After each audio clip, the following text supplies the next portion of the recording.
Vamos Vamos lá. lá, que já tá no horário, mas enfim, dar boas-vindas aí para todo mundo que está participando hoje com a gente. A gente tá aqui hoje, que até contar um pouco de história. Para me apresentar, meu nome é Flávio Bripas, eu sou investidor na Redpoint Ventures, eu estou nesse mundo de inovação, de empreendedorismo desde 2008, fui fundador de duas startups, depois fui convidado para ajudar a desenhar e para liderar uma iniciativa chamada Cubo. Fiquei à frente do Cubo ao longo de 4 anos e desde 2018 estou na Redpoint Ventures, que é um fundo de venture capital, um fundo de investimento.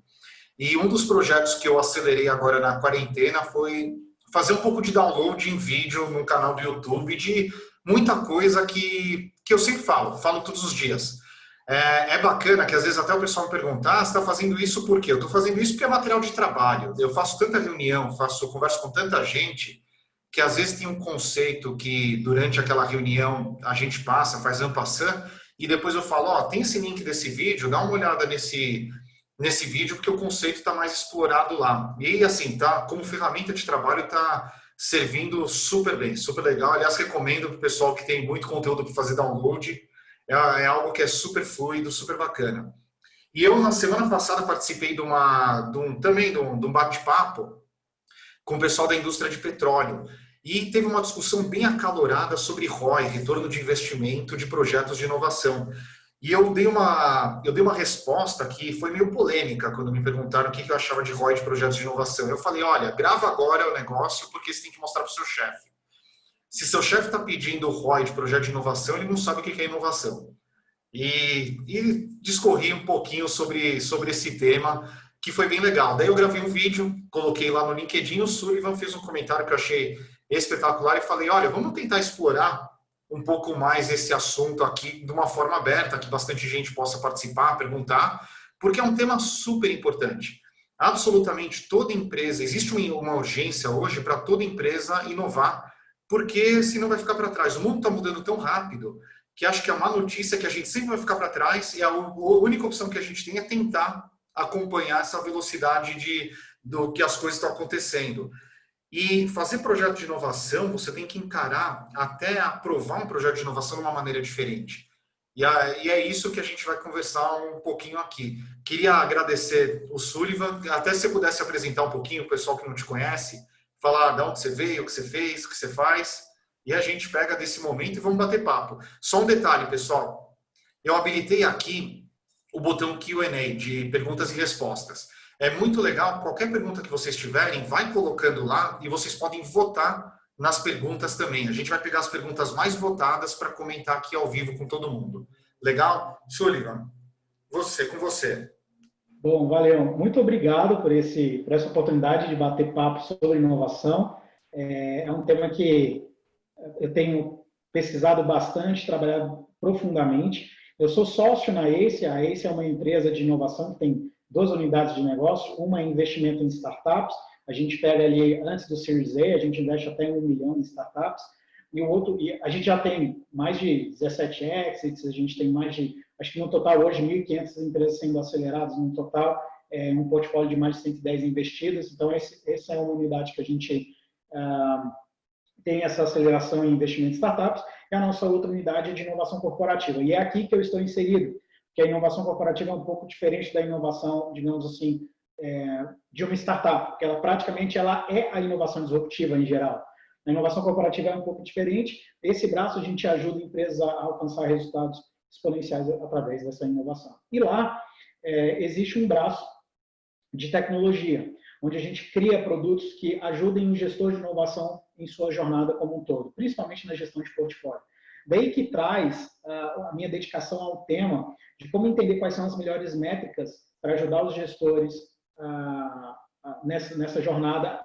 Primeiro, justificar o retorno do departamento de inovação e justificar o ROI, porque afinal de contas todos ficam sendo envolvidos em reuniões executivas e comitês para, ok, e aí, está funcionando ou não está? Então, esse tem sido a matéria da minha dedicação em um braço que a gente chama lá de My Innovation, que é o produto tecnológico. Então, a minha experiência vem daí, mas antes também tive contato com empreendedorismo, tive startup, fundei a associação de startups em Brasília, eu venho de Brasília, hoje eu moro em São Paulo. Enfim, aí a minha jornada também vai aí para mais de 10 anos envolvidos com inovação e startups. Pô, legal. E como eu falei, aqui vai ser um bate-papo aberto, tá? Qualquer pessoa aqui, a gente já tem quase 50 pessoas. Se tiver uma pergunta, coloca no botão lá no Q&A. Você pode votar nas melhores perguntas para que a gente possa pegar. E eu vou começar eu fazendo uma pergunta para todo mundo. Tem um recurso super legal aqui no Zoom, que é o poll, que são as perguntas. Vamos lá. Eu queria saber se, ó, lancei aqui, vocês podem responder, tá? Sobre ROI de inovação na sua empresa, que se a sua empresa ela cobra ROI de projetos de inovação, e eu queria saber se você já teve que fazer algum business case de projeto de inovação, mas você não conseguiu aprovar aquele projeto porque você não conseguiu justificar o VPL daquele projeto, o valor presente líquido daquele projeto. Então, que é uma discussão que também já antiga.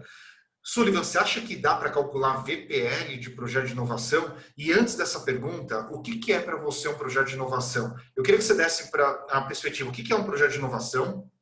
E também, se você pudesse pincelar, o que é a sua perspectiva, a sua opinião, o que é transformação digital? Que eu tenho uma opinião também, que também é meio polêmica, queria ver se a gente bate nas opiniões. Vamos lá. Você está no mudo, opa.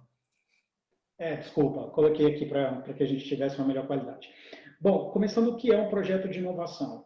Para nós, a inovação basicamente pode ser dividida em inovação que é disruptiva ou radical, uma inovação que cria novos modelos de negócio, ou uma inovação de sustentação incremental, que vai trabalhar mais no core business do negócio.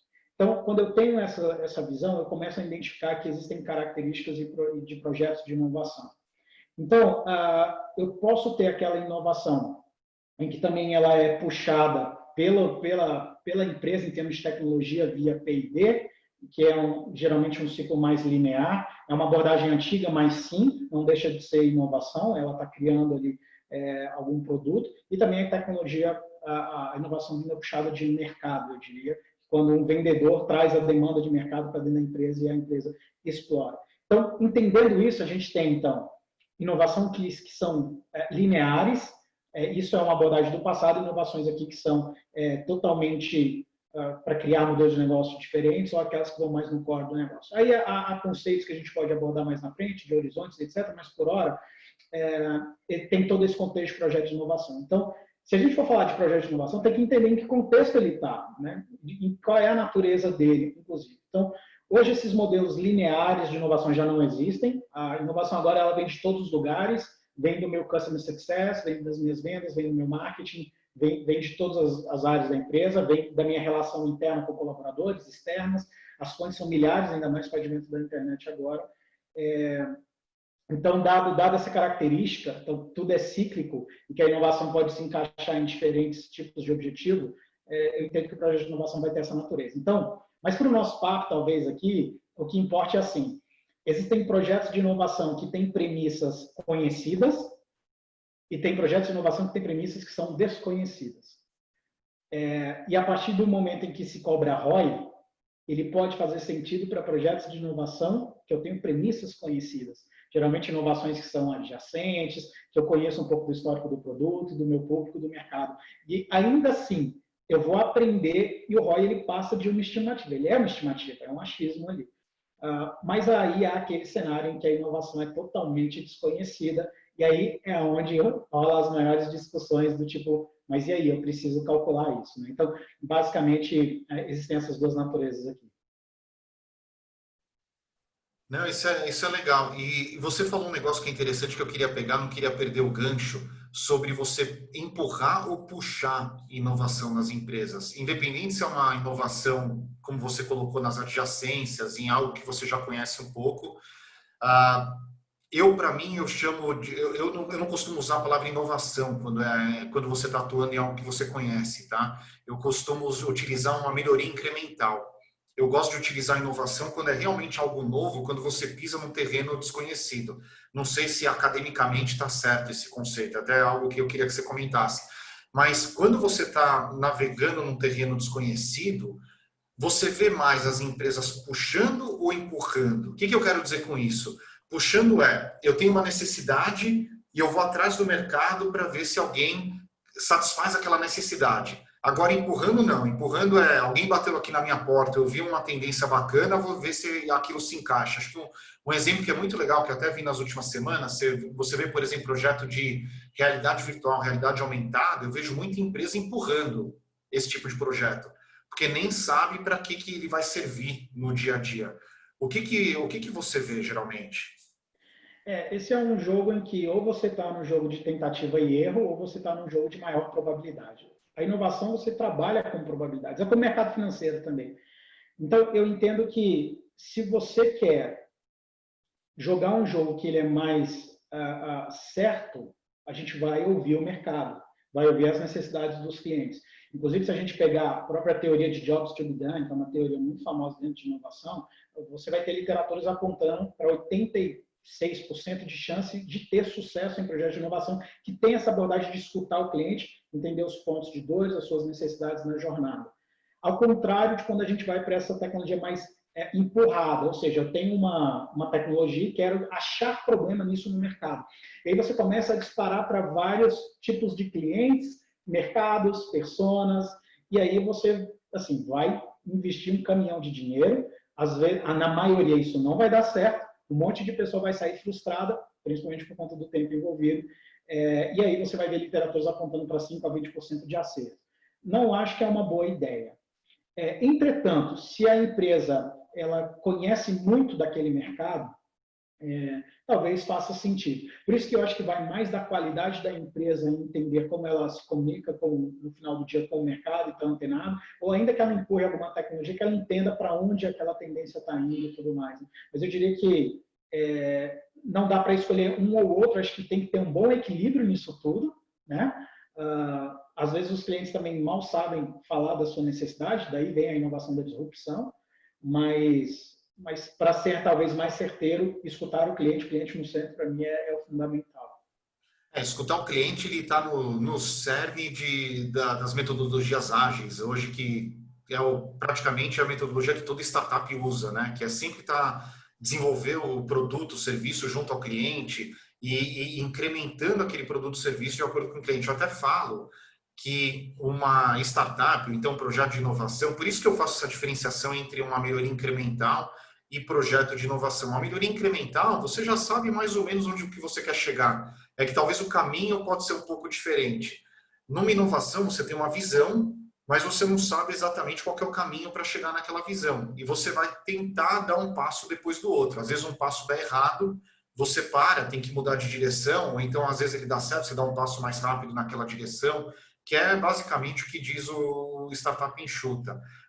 Você acha que é bacana essa diferenciação em melhoria incremental ou você coloca tudo embaixo do mesmo guarda-chuva de inovação, quando você conversa com o pessoal na ACE? Quando a gente olha a literatura em si, a gente pode pegar um dos grandes autores aí de inovação chamado Paul Trott, ele vai falar que tudo é inovação incremental e tudo mais. Mas essa abordagem é dos anos 80, né?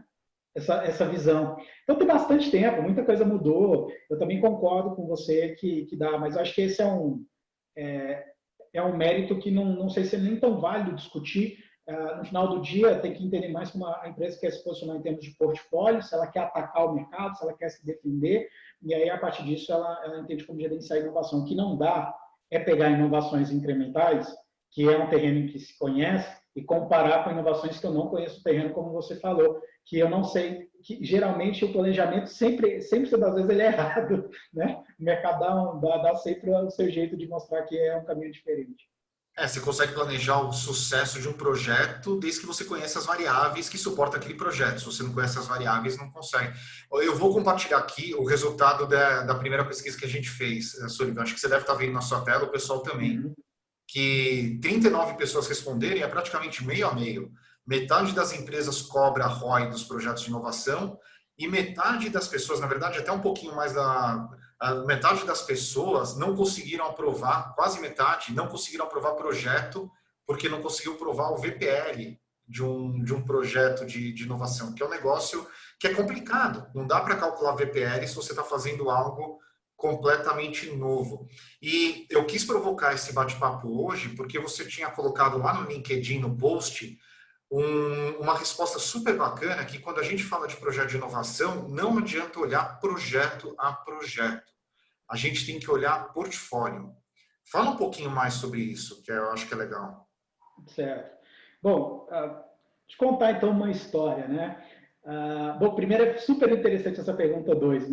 Eu não tinha esse dado e ter essa percepção no mercado foi incrível. Quando a gente começa um projeto de inovação, qualquer que seja, geralmente a primeira coisa que eles vão pedir é um plano de negócios. E essa abordagem tradicional de plano de negócios, ela vai ter o ROI lá dentro. E o ROI, geralmente a gente vai usar o fluxo de caixa descontado, né? Para você pegar lá o valor futuro, trazer para o valor presente, e aí o fluxo de caixa descontado para calcular isso. E aí, no meio desse processo, existem duas coisas. Seriam quais são as previsões futuras de receita desse negócio, ou geração de economia, a gente poderia colocar também, e qual é a taxa de desconto envolvida. E aí entram dois atores. Um é a pessoa que está tocando o projeto de inovação, que vai colocar previsões malucas para conseguir botar um VPL positivo de fato que pare de pé. Mesmo Mas do porque outro lado, Excel aceita absolutamente tudo, né? Que é o que a gente sempre fala. total, e na guerra para conseguir recurso, eu vou tentar te impressionar.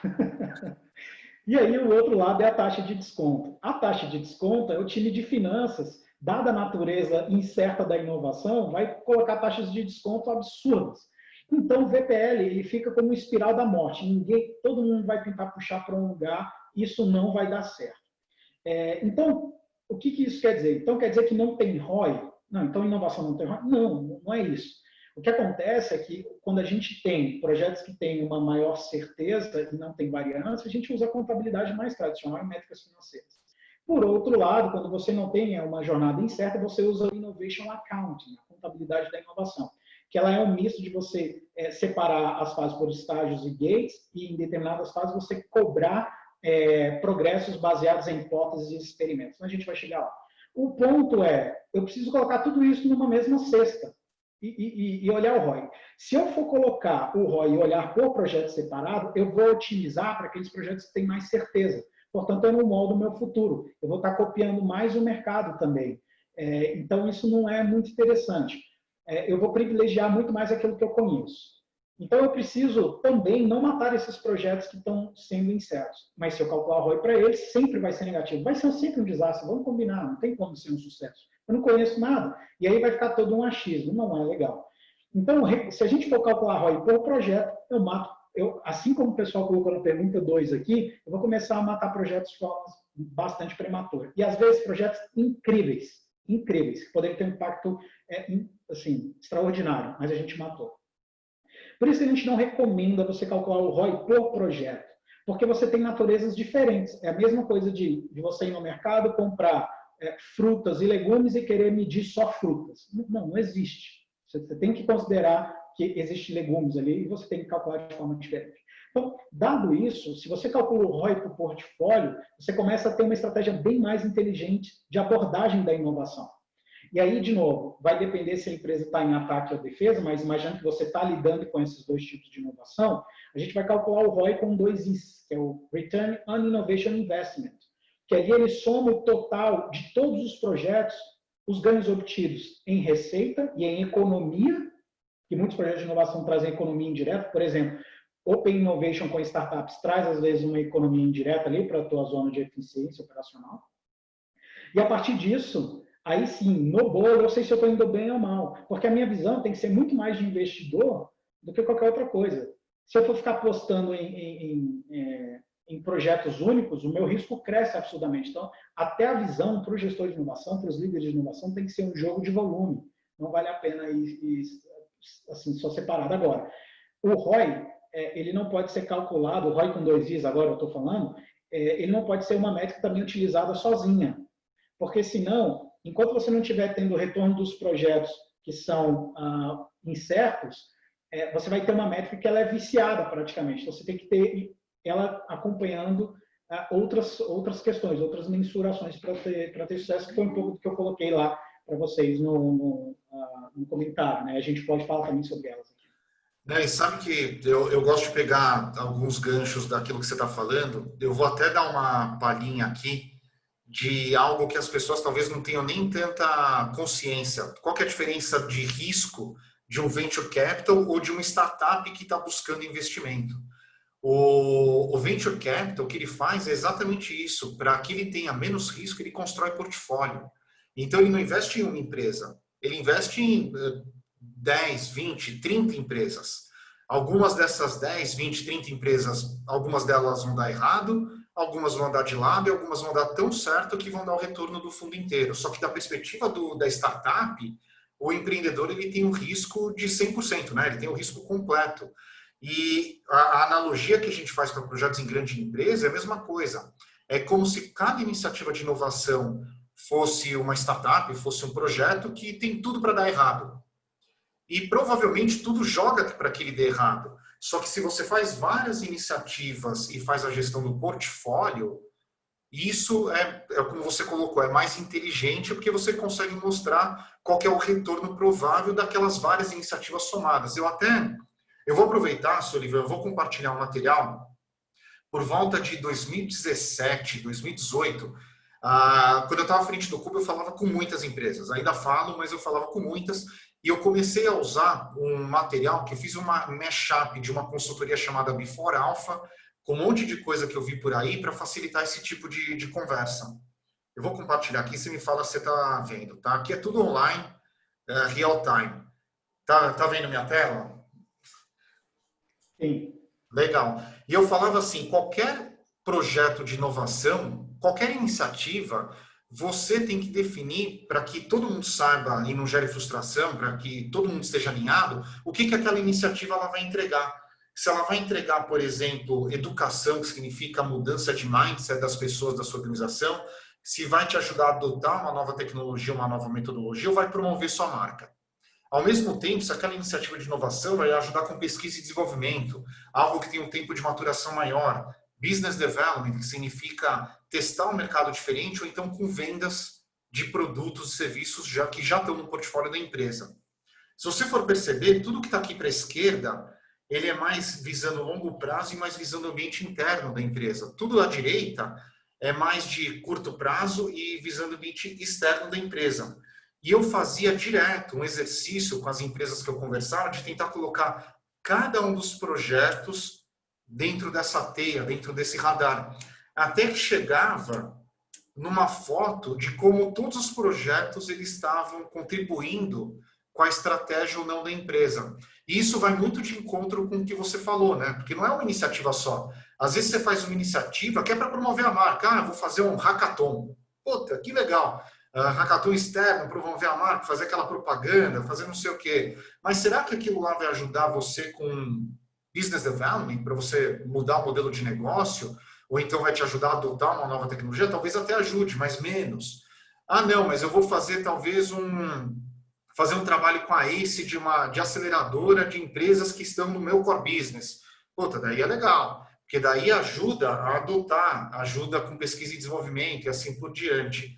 Eu gosto muito dessa questão, dessa discussão de você enxergar portfólio.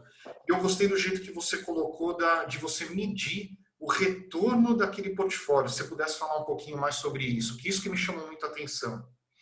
Legal, eu vou compartilhar também minha tela então aqui agora para mostrar um pouquinho, mas antes disso, é interessante que você mostra dessa divisão. A gente roda anualmente uma pesquisa chamada ACE Innovation Survey, que ela mede o estado da inovação no Brasil. A gente fala com diversas empresas, do C-Level, presidência, até a linha de frente. A versão de 2018, ela falava que o maior medo do gestor de inovação era ser demitido, porque ele tinha que comprovar ROI, era a curto prazo, e ele tinha que também fazer toda a cultura da empresa. Então, naquela época, há 2 anos atrás, onde as iniciativas de inovação eram muito mais focadas no mindset, no treinamento, em viagens, em eventos, para sensibilizar, eram coisas que não dá para comprovar a ROI disso. É difícil, né? Não tem muito sentido. Então, acho que é brilhante a forma como você colocou aqui. Desculpa te cortar, só uma curiosidade. O Cubo, ele começou em setembro de 2015. Ao longo do final de 2015 e 2016 inteiro, a gente rodava um encontro mensal, que era um encontro de diretores de inovação, mas ele poderia ser chamado de Alcoólico Anônimos de Diretores de Inovação, porque era um encontro praticamente onde todo mundo lamentava seus desafios. Naquela época, 2015, 2016, o diretor de inovação era uma pessoa que tinha um cargo super bem considerado na empresa, só que ele não tinha budget, não tinha equipe, ficava viajando para tudo quanto é lugar e não trazia resultado no bottom line. Era insustentável. E é muito legal ver hoje que essa conversa ela evoluiu, acho que é isso que você vai mostrar agora. Não, exato. Bom, então deixa eu compartilhar minha tela aqui. Acho que durante a nossa conversa eu fui pensando em algumas coisas bem interessantes que eu acho que pode agregar para todo mundo. Bom, deixa eu já deixar então o chat também aqui aberto, que eu quero ir jogando no chat. Então, eu vou chegar lá no ROI, como a gente enxerga, mas a gente falou dessa questão do jogo de venture capital, né, de apostar em várias delas ao invés de uma. A Esther, que é uma das autoras do The Corporate Startup, que foi um livro incrível de inovação, ela traz uma calculadora muito interessante no site deles aqui, que ela pega dados de mercado, né, de venture capital do cenário que eles estão inseridos, e aí você tem uma calculadora que pode simular via Monte Carlo, usando essas variáveis do venture capital deles, como seria o retorno, dependendo do seu investimento e número de startups que você aposta. Então, é muito legal porque você vai mudando aqui e aí ele vai rodando as simulações e vai te mostrando se seu risco cresce ou decresce e qual é o ROI mais provável. Então, é muito, muito legal essa calculadora. Eu vou jogar aqui para o pessoal brincar. É claro, dentro do contexto brasileiro, há uma mudança, né? A gente não está levando em consideração as variáveis de venture capital do mercado brasileiro, mas é um baita de um recurso para você brincar e começar a entender do porquê. Você não deveria escolher a bala de prata. Isso geralmente vai te custar muito caro. Então, eu joguei aqui no chat, deixa eu jogar para todo mundo aqui. Todos os palestrantes e participantes, está aí para todo mundo curtir. Bom, o segundo que eu queria compartilhar com vocês era aqui, existe uma consultoria chamada Chromatic.com aqui, que ela desenvolveu um jogo para você entender como calcular o ROI da inovação e por que o uso de stage gates é fundamental. Então, esse é um outro joguinho que vale muito a pena vocês brincarem.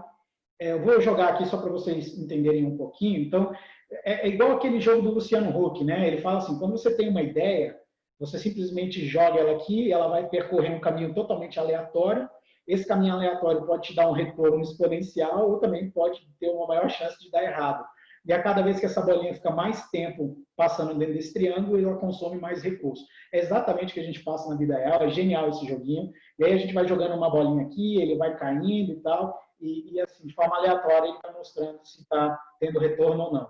E aí, em determinado momento, o jogo vai falar assim, olha, você não pode sair jogando um monte de bolinha ou startando um monte de projetos, você não tem todo esse recurso. Então, ele vai falar para você parar e tudo mais. E aí ele começa a te envolver em um jogo muito mais da vida real. Ó, o seu ROI está ruim, agora qual é o ROI que você vai dar para a empresa? Geralmente você não tem ideia, você não pode prometer um ROI, né? E aí, mas eu vou colocar 30% aqui, que eu já sei que é o que o jogo vai te empurrar para ter. E aí ele fala que em determinado momento o ideal é você usar stage gates. Então, qual que é a ideia aqui? Deixa eu jogar umas bolinhas aqui para a gente chegar logo no stage gate. Ele fala assim, como tudo isso aqui é muito aleatório, eu posso ter um retorno positivo ou negativo. Nesse caso, eu estou jogando aqui, estou tendo um retorno negativo do ROI aqui. Então, ele fala assim, bom, existe uma maneira melhor de fazer isso, trazendo dados para a mesa. Aqui que entra o stage gate, que é importante no processo. Então, ele está me levando aqui para a segunda etapa do jogo. E aí, é aqui. Pronto. Aqui dá para a gente conversar muita coisa só aqui. O stage gate ele é um método desenvolvido para que a gente, como lida com a incerteza da inovação, que a gente faça checkpoints, pontos de verificação no longo da jornada dos projetos. E a partir disso, a gente sabe se a gente vai liberar ou não esse projeto para prosseguir. E aí, ao invés de eu jogar todas as minhas bolinhas aqui em cima e simplesmente ver se elas vão para um lugar bom ou ruim, né, eu posso jogar algumas e, baseado em onde elas estão em termos de progresso, eu abro o meu portão. Né? Então, isso é bastante interessante. Ele vai deixar até eu mostrar aqui, ó, por exemplo, visualmente, quer ver? Ele está carregando para nós. Ó, quando eu passo o mouse, qual é o retorno mais provável? Tá vendo? Ó, daquela ideia. Então, quando a gente fala do ROI da inovação, veja, ele é um compilado de coisas que eu preciso usar. Então, o Stage Gate é um, o Innovation Account, que é saber exatamente o que medir em cada Stage Gate, é outro. fora as métricas de portfólio. Então, esse é um link muito interessante que eu também coloquei para vocês brincarem, vale muito a pena, é um recurso legal. Beleza. Aí agora eu vou apresentar um terceiro recurso. Vou dar 4 recursos aqui. Vou puxar para um terceiro. Estou parecendo um vendedor de... Não, mas é esse mesmo. É da ferramenta o pessoal que pode usar. Isso, legal. Agora, essa ferramenta, eu vou para um nível mais avançado. Então, é o seguinte, o David Ney, que ele é uma das pessoas muito envolvidas com o Lean Startup, ele é um dos líderes do Lean Co lá fora, e aí ele trouxe um conceito muito interessante que ele chama de Innovation Options Framework. Então, eu vou pegar o site dele aqui, vou jogar para vocês aqui também na ferramenta. Agora, o que ele faz? Então, ele pegou o conceito de mercado futuro, de quanto uma opção de uma ação vai valer no futuro, e ele falou, poxa, se o mercado financeiro já precifica dessa forma, será que eu não posso usar esse conceito para inovação e calcular o ROI? Então, ele começa a pegar todos esses conceitos, ele senta com matemáticos e desenvolve toda uma solução. No blog, ele explica passo a passo como calcula, como ele chegou, enfim, vale muito a pena. Mas qual que é a ideia? Ele usa um modelo chamado, para quem entende de opções, existem opções que são americanas, europeias, binárias, ele pega uma abordagem trinomial. Então, ou seja, ela pode ter 3 ações no futuro, ela pode subir, descer ou permanecer a mesma coisa. E a partir desse modelo trinomial, ele fala assim, bom, existem casos em que os meus gestores não vão falar, eu não aceito ter ROI para uma ideia inovadora. É aqui que se encaixa esse caso. Se você precisa dar um número, aí ele traz a calculadora dele aqui, eu vou abrir rapidinho a calculadora, fazer com vocês aqui, mas só para explicar a lógica, né? Então ele fala o seguinte, você diz aqui qual é o termo a longo prazo que você vai trabalhar, o que é isso? Quanto tempo esse projeto vai durar? Por quanto tempo a gente vai trabalhar nesse projeto? Então eu posso falar que vai ser, por exemplo, 1 ano.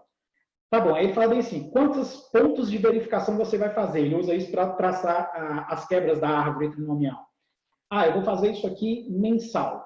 Legal. Então, quanto você vai precisar de dinheiro hoje? Eu preciso, por exemplo, de 50 mil. Legal, mas agora, qual que é o melhor caso de um valuation futuro? Vou colocar aqui que seja 1 milhão, por exemplo. 1, 2, 3. 1, 2, 3. Aqui. Quando eu calcular, ele vai fazer, então, essa árvore trinomial aqui. E o que ele me fala? Cada ponto dessa árvore aqui, ele é um comitê de investimento. Então, para cada comitê, você vai saber a ideia, ela evoluiu, ela não evoluiu, permaneceu a mesma coisa, ou piorou o caso. Dependendo se ela evoluiu ou não, enfim, dos 3 cenários que ela cair, você vai pegar esse valor e atribuir para ele como ROI. Olha que coisa interessante. Eu vou atribuir esse valor. E aí você vai... Então, conforme você vai evoluindo, você vai sabendo se essa ideia vai piorando até ele alcançar o 0. Quando ele alcança o 0 é quando eu desligo a chave. Já não vale muito a pena. Essa é uma forma interessante quando você precisa devolver ROI por projeto de inovação totalmente desconhecido. É uma abordagem muito interessante. Agora, ele usa toda uma questão de risco que é baseada no mercado americano. Então, se você é uma pessoa que gosta de matemática e quer quebrar assim, todo o cálculo, ele no blog dele mostra passo a passo de onde ele tira as informações, vai lá e você pode mergulhar nisso. Então, esse é um recurso interessante que eu estou vendo que cada vez mais empresas estão olhando para isso, principalmente quando você tem que lidar direto com o CFO. Você quer um número? Então está aqui, vou te dar um número e a gente vamos colocar na premissa, pelo menos, de um racional aqui de opções trinomiais. Então, eu vou colocar essa calculadora também aqui como recurso para o pessoal. E, bom, agora a gente vai para a parte lá de como eu recomendo aqui. Bom, lá no nosso bate-papo, no seu post, no comentário, eu coloquei um documento que eu coloquei como um KPI que todo gestor deveria saber, né, de líder e gestor de inovação. Aí eu vou usar aqui como guia para a nossa conversa, tá? Porque faz bastante sentido. Então, basicamente, falando do nosso ROI, então a gente já entendeu que é importante eu calcular o ROI do meu portfólio. Né? E para calcular isso de uma maneira bastante simples, são os ganhos obtidos, e aí eu vou ver a soma de receita e economia gerada por inovação. Para fazer isso na prática, pessoal, eu tenho que ter uma maneira de ter isso. Então, eu vou mostrar para vocês como a gente faz aqui são os clientes extras, usam a nossa ferramenta, mas depende da ferramenta que eu acho que pega a dinâmica de como a gente usa. Então, essa é a nossa ferramenta que está com dados de demonstração só para vocês entenderem. Então, o que eu tenho aqui? Aqui eu tenho o meu programa de inovação, por exemplo, um programa de intraempreendedorismo. Observe que eu tenho todos os meus estágios. E por estágio, eu tenho os meus projetos. Então, isso aqui é a primeira coisa que é importante para entender, porque cada projeto em cada estágio, eu vou dentro desse projeto reportar se eu tenho economia ou receita gerada. Então, essa é uma visão que você precisa ter. Não dá para abrir mão dessa visão, porque você vai ter que calcular para todo o portfólio. Então, faça isso, seja você usando uma ferramenta, ou um Excel, ou um papel de pão, mas o interessante é que você use stage gates, entenda o projeto por estágio e capture quanto está sendo gerado de receita e economia por estágio. Legal. Então, você vai também ter o total de investimento e vai calcular o teu ROI. Como eu tinha falado anteriormente, não vale a pena logo de cara já falar assim, então a gente só usa o ROI. Tem que ter outras métricas. E aí que vale a pena a gente entrar nessa discussão aqui. Bom, tem 3 métricas que eu recomendo que a gente acompanhe de uma forma bastante minuciosa. A primeira é a sua taxa de sucesso de inovação. A taxa de sucesso de inovação é calculada pelo total de projetos de sucesso dividido pelo total de projetos. E muita coisa pode ser esclarecida por essa métrica. Por exemplo, se você está fazendo inovação adjacentes, incrementais demais, provavelmente sua taxa de sucesso vai ser altíssima, porque você está indo em águas que você já sabe navegar. Por outro lado, se você estiver arriscando demais, essa taxa vai ser bastante baixa. Isso é ruim ou isso é bom? Depende. Depende. E por isso que entram outras métricas importantes. Depende também da sua eficiência de investimento em inovação. Então, olha só, a eficiência aqui ela é calculada através do total de projetos explorados pelo total de investimento. Então, o que eu quero dizer com isso aqui? Se você tem R$1 milhão, por exemplo, para investir dentro da sua empresa em projetos de inovação, você quer explorar 2 projetos ou você quer explorar 10 projetos? Você quer explorar 10 projetos. Se eu quero explorar 10, então esse cálculo me mostra se eu estou tendo eficiência desse investimento. Quanto maior esse número, mais projetos eu estou explorando com menos recursos. Então, isso é muito inteligente. Agora, eu preciso colocar tudo isso em perspectiva, porque eu estou soltando aqui. Não está fazendo sentido. Claro, que a gente tem que começar a pousar, então. Se a gente começar a cruzar essas métricas, você vai perceber que eu posso, por exemplo, ter o ROI de inovação, de repente, muito impactado pela minha taxa de acerto, assim como a minha eficiência de investimento. E, por fim, também o impacto de quanto retorno traz cada projeto que eu acerto. Né?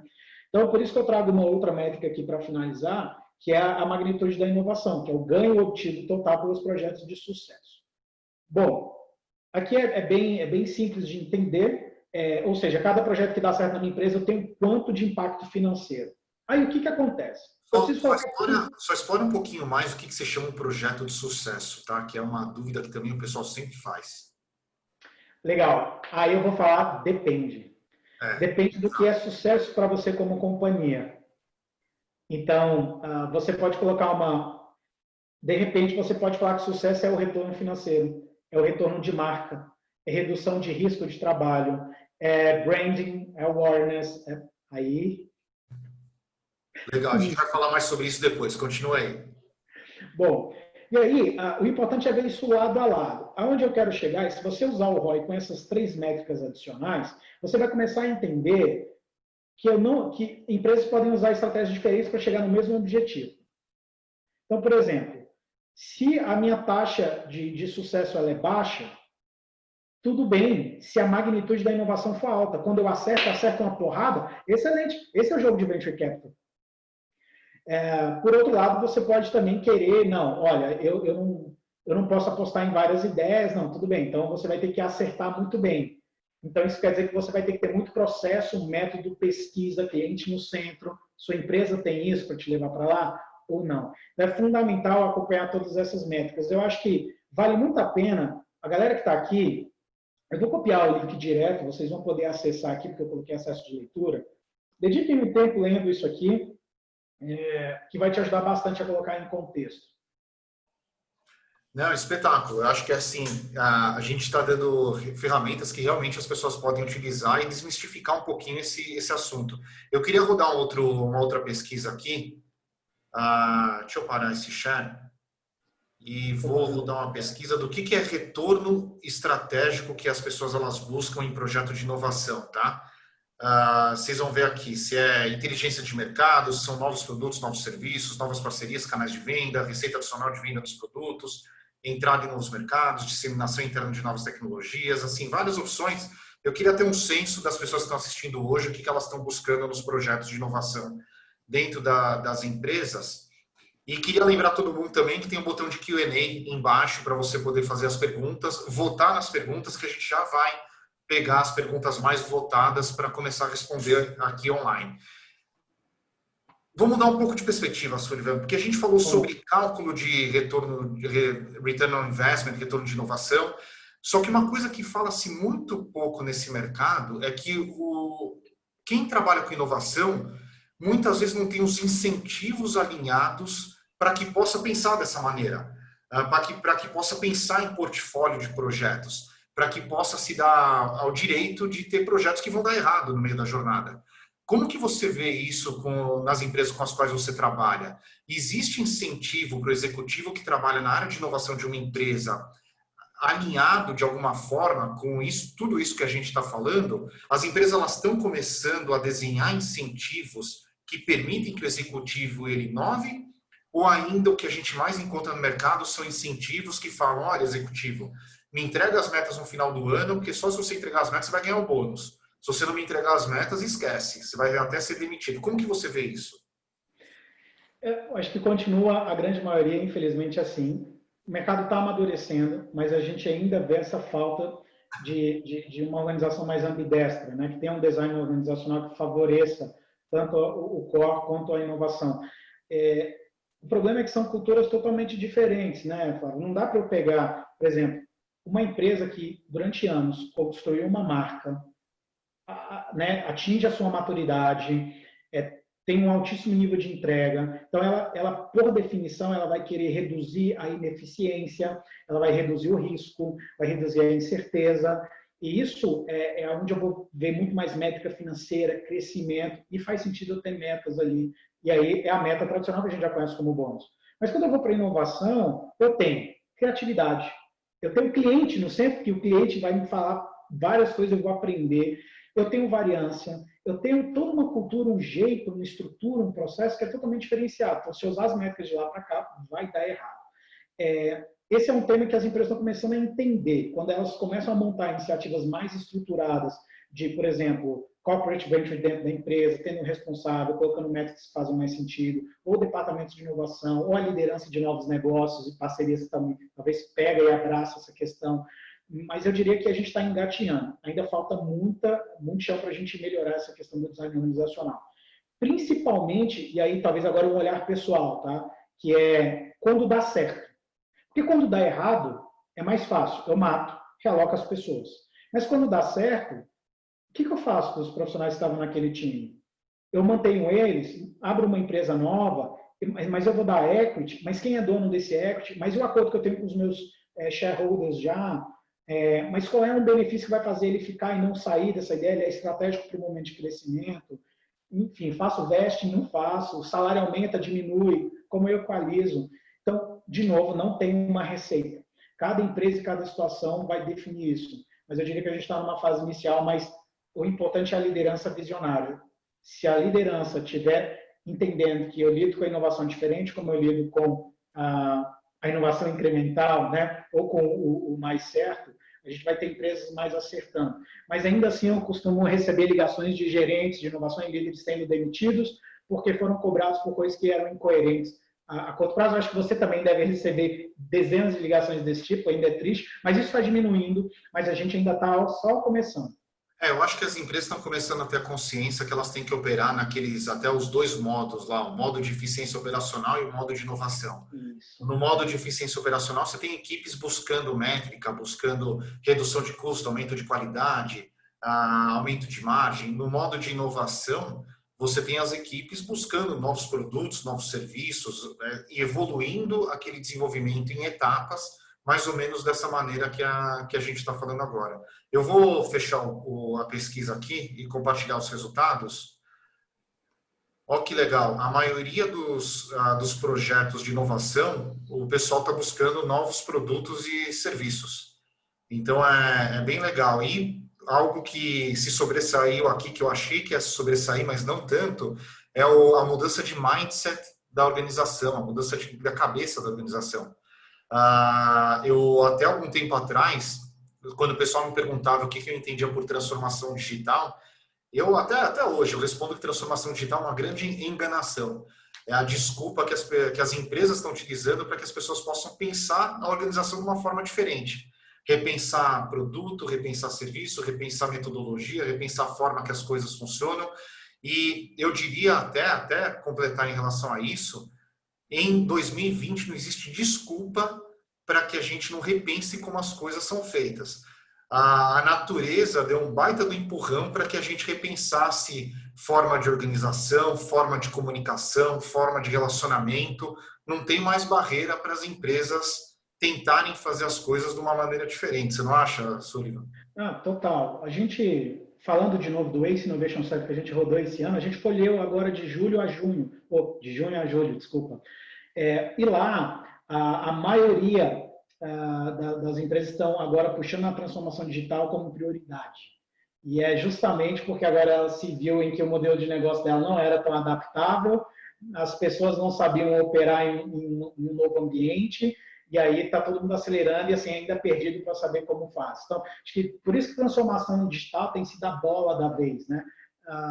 Que é isso. E ela não é tão simples, ela vai passar por pessoas, processo, método de gestão, liderança, automações, até o técnico, até o nível técnico lá de um DevOps, fazendo, de fato, a transformação digital acontecer. Agora, de fato, se a gente não tomar uma posição de nos beneficiarmos da alavancagem que o digital dá para a gente vai ficar para trás, porque, principalmente agora nesse novo modelo de comportamento que a gente está operando, né? Eu só queria explorar um pouquinho esse ficar para trás, que também eu acho que é um assunto muito importante, que assim, o mundo ele está mudando cada vez mais rápido. E para você inovar, para você fazer uma coisa diferente, até para você criar solução que tenha potencial de escala, na minha opinião, na humanidade, você só tem duas ferramentas, ou muito dinheiro ou tecnologia. Porque para efetivamente criar uma solução potencial de escala, ou você tem que investir muito, muito, muito dinheiro, ou tecnologia permite que você crie uma solução e aquela solução seja utilizada pelo mundo inteiro, se for o caso. E é importante as empresas, que isso está no coração da transformação digital, trazer tecnologia para o dia a dia e aumentar a eficiência dos processos. Mas para isso tem que quebrar as verdades absolutas que existem nas empresas, né? A gente até brincava lá no Cubo, que a gente falava que toda grande empresa tem o departamento de prevenção e inovação. São aqueles departamentos que colocam aquelas restrições, né? Não pode fazer isso por causa da segurança da informação, não pode fazer isso porque o contrato não está legal, não pode fazer isso porque o fornecedor não atinge os 10 pré-requisitos que o departamento de compras precisa. Mas, pô, às vezes você está falando de um projeto que o custo é desse tamanho que pode provocar uma transformação enorme na empresa. Não dá para entender esse tipo de situação. O Naval Ravikant, que é um investidor anjo bem famoso aí no Vale do Silício, eu adoro, ele vale a pena seguir ele no Twitter. Ele fala que antigamente as pessoas que mais ficaram ricas foram aquelas que usaram dinheiro como escala. Hoje, as maiores empresas que as pessoas ficaram mais ricas utilizaram código e dígito como escala. Então, só corrobora para o que você está falando. A gente tem uns 10 minutos aí ainda, Sullivan. Eu vou começar a pegar as perguntas aqui do pessoal, as perguntas mais votadas. Tem uma pergunta, Luma Boaventura. Qual metodologia e abordagem vocês consideram mais adequadas para o início de uma relação entre startup e grande empresa? Como, por exemplo, qual a visão de vocês sobre a prática de prova de conceito? E sobre usar templates como Canvas, com os KPIs esperados pela empresa? Posso falar um negócio só sobre prova de conceito, contar uma história? No primeiro ano do Cubo, final de 2015, 2016, a gente conseguiu muito conectar a startup com grandes empresas. E toda grande empresa pedia para a startup fazer POC, prova de conceito, sem pagar, porque a grande empresa está acostumada, o fornecedor grande da grande empresa não se importa em fazer essa prova de conceito sem cobrar, porque isso faz parte do budget de pré-venda daquele fornecedor.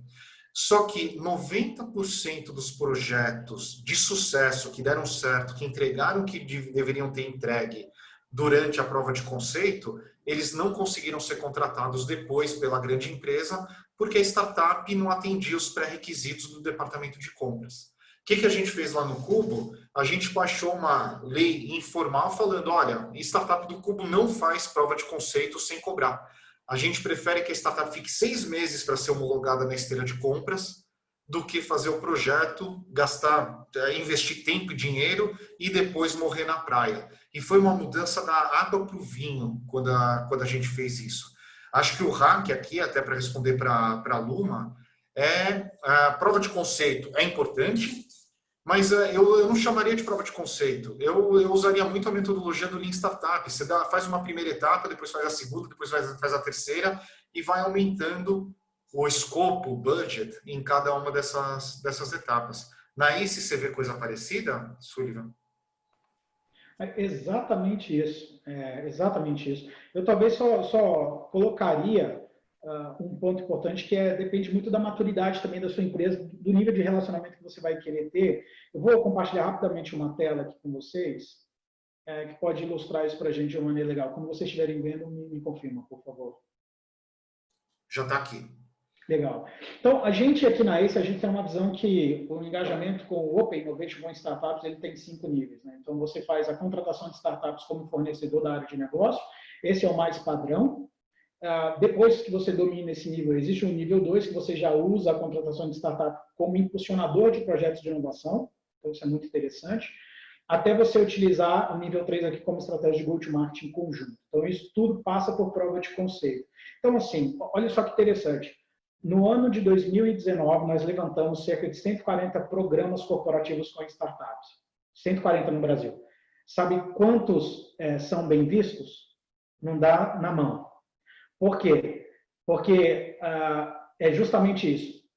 Toma todo o tempo do empreendedor e na hora de fechar o negócio, quer fazer de graça. E assim, não é. Para o empreendedor é a vida dele, para a empresa é só um teste.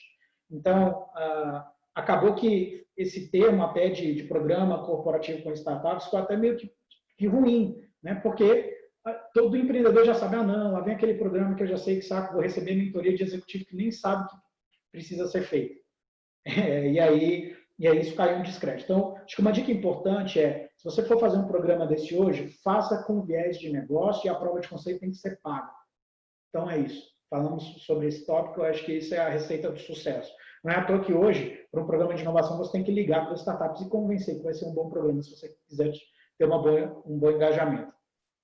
Por fim, a gente tem aqui o nível 4 e 5, que é investimento e aquisição de startup. Então, perceba que tudo isso vai depender de maturidade. E aí, uma outra coisa que, por exemplo, o Fábio falou, você precisa de uma POC paga. Precisa, passa pela esteira de contratação. Mas quanto tempo essa contratação? O que vai exigir da startup? Como DRE de 3 anos? Às vezes a startup não tem isso.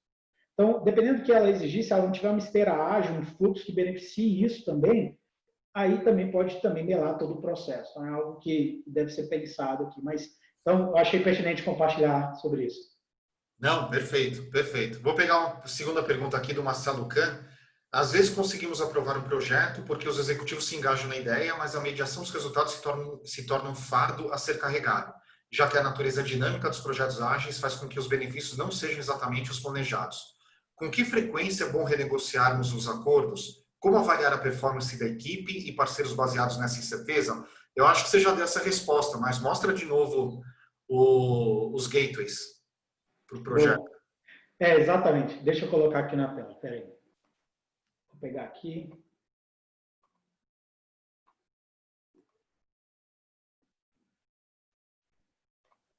Prontinho. Ainda não foi, né? Aqui, ó.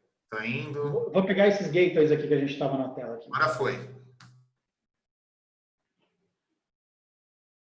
Boa. Você quer comentar ou eu comento aqui? Não, eu queria que você comentasse. Acho que é legal dar uma pincelada com qual frequência que esses gateways eles têm que ser reavaliados. Muito bem. Então, assim, a primeira coisa, acho que primeiro é a expectativa e realidade das coisas que você tem que fazer aqui. Então, você precisa de um comitê executivo formado com todos os executivos envolvidos, shareholders, enfim, e todo mundo que está tocando projeto e inovação, para apresentar essas evoluções. Então, esse é um tempo que daria só 1 hora, 2 horas para a gente ficar discutindo o comitê de inovação aqui, mas para simplificar, você também tem que ser o responsável por educar quem está aprendendo a medir e mensurar essa questão. Então, se você só jogar um comitê de inovação e apresentar resultado, você vai tomar invertidas, digamos assim, porque eles não entendem. Eles aprenderam a vida inteira que é assim. Aí você chega falando que é assado, não vão entender. Então, eu sugiro que cada comitê de inovação você envolva uma educação também para eles. Separa 20 minutinhos, 15 minutinhos, educa, explica stage gate, explica isso, explica o que é contabilidade da inovação, que você não vai apanhar tanto. Muito bem. Qual é a frequência que a gente recomenda aqui? Existem projetos que uma semana ele muda muito. Existem projetos que 3 meses ele não muda muito. Então, vamos colocar na média, eu diria que comitês de inovação tem um encontro entre 45 dias a 45 dias, porque eu preciso do envolvimento de presidente, todos os C-levels, a agenda não é tão fácil. Mas o interessante é que você faça pontos de verificação para cada um desses stage gates aqui. Então, peguei um comitê, 45 dias, paro, olho todo o meu stage gate, todas as minhas métricas, eu entendo quais projetos evoluíram, eu trago as pessoas dos projetos, eles fazem um pitch de 5 minutos, explicam as evoluções, a gente tem um debate de 15, 20 minutos para tirar dúvidas, depois a gente encerra e faz o debrief dessas evoluções. E você tem que deixar claro que para cada estágio há um conjunto de entregáveis, artefatos e documentos que ele precisa apontar se está evoluindo ou não. E aí, por isso você faz isso por stage gate. Aí, Flávio, se você quiser complementar aqui com alguma coisa?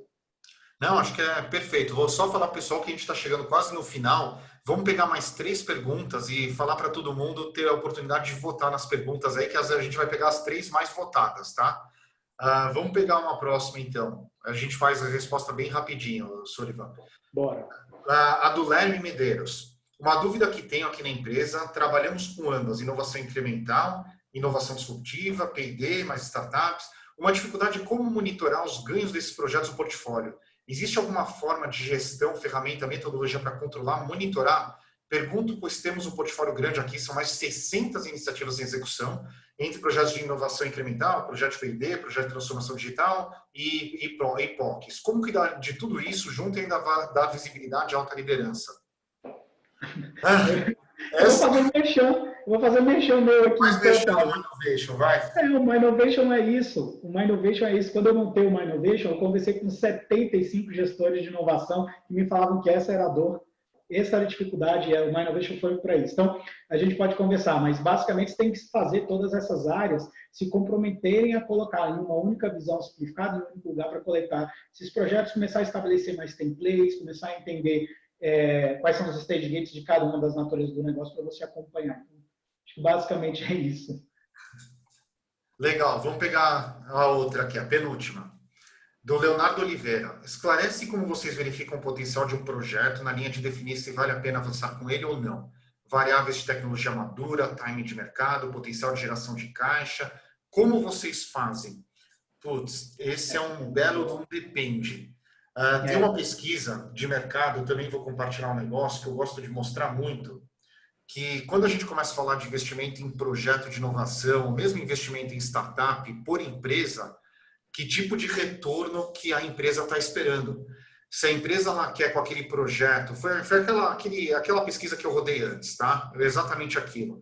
Se ela quer gerar inteligência de mercado, inovação em produtos e serviços, se quer gerar mais receita, se quer, por exemplo, abrir um novo mercado, se quer mudar o modelo de negócio, dependendo daquilo que a empresa está buscando, se aquele projeto, naquele gateway, ele entregou um passo em direção àquele retorno estratégico, vamos chamar dessa maneira, vale a pena continuar. Se ele não entregou um passo, não vale a pena continuar. E esse passo você pode definir da maneira mais subjetiva ou mais objetiva possível, dependendo de como que você gerencia o portfólio dentro da empresa.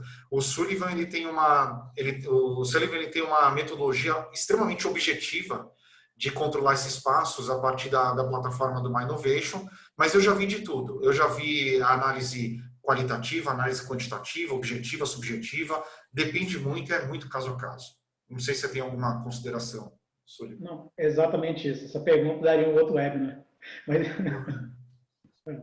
A gente faz o seguinte, se o pessoal topar, se tiver muita gente pedindo bis, a gente marca outro dia. Mas vamos para a última pergunta aqui, do Guilherme Moraes. Para medir a métrica de taxa de sucesso, qual o conceito de projeto explorado? São aqueles que receberam investimento e possuem equipe dedicada? Boa pergunta. Todo projeto que recebe recurso, seja de material, financeiro ou humano, é projeto explorado. Excelente. Gente, 2 horas, o tempo que a gente tinha combinado de ficar aqui com esse bate-papo, que foi espetacular. Assim, acho que a gente conseguiu, Sullivan, queria agradecer muito, a gente conseguiu passar ferramentas que o pessoal pode realmente usar agora, a partir de agora, para começar a discutir ROI de projeto de inovação com mais embasamento. Queria muito agradecer você, falar que esse bate-papo que a gente fez, eu vou subir depois no canal. Todos os links que a gente compartilhou, eu vou colocar lá também na descrição. A gente vai compartilhar no YouTube, compartilhar no LinkedIn. E queria deixar o convite para você falar as últimas palavras, Sullivan. Bom, eu queria agradecer, eu acho fantástico essa iniciativa de discutir abertamente com o mercado, a gente amadurecer. Não existem faculdades de gestores e líderes de inovação por aí, a gente tem que aprender junto, em comunidade, em conexão. Então, poxa, você me encontra lá no LinkedIn, vamos estar sempre conectados por lá e agradecer por essa oportunidade de bater esse papo. Só queria fazer também um outro pedido aqui, em breve a gente vai lançar um livro aqui na ACE de Inovação na Prática, com todo o playbook, direitinho de como você coloca a gestão da inovação para rodar, passando de execução de ideias, projetos, enfim, gestão da inovação, Open Innovation, etc. Então, em breve, até o final do ano, vocês devem já ver o livro aí publicado, então, só para a galera acompanhar.